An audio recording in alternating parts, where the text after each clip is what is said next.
Life మీద మీకు ఒక గోల్ ఉండాలా. దేవుని ప్రణాళిక ఏంటి?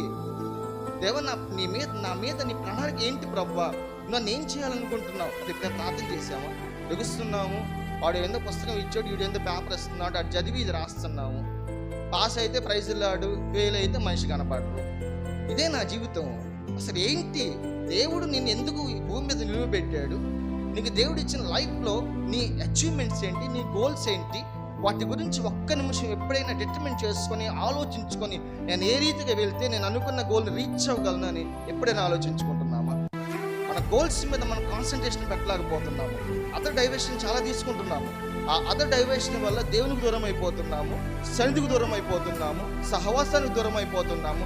అసలు దేవుడు నీ కొరకు ఏర్పరిచిన బ్లెస్సింగ్స్ ఏదైతే ఉన్నాయో ఆ బ్లెస్సింగ్స్కి చాలా చాలా చాలా చాలా చాలా ఫార్ అవే, చాలా దూరం అయిపోతున్నాము. అయిపోవడానికి ఒకటే కారణం, అదులోకి వాడు లాగుతున్నాడు, మీరు పడిపోతున్నారు. మీ లైఫ్ గురించి మీరు ఆలోచించుకోవడం లేదు. ఎప్పుడైతే మీ లైఫ్ గురించి మీరు ఆలోచించుకుని మోకరించి ప్రార్థన చేసేవారిగా ఉంటారో దేవుని ప్రణాళిక పరిపూర్ణంగా మీ మీద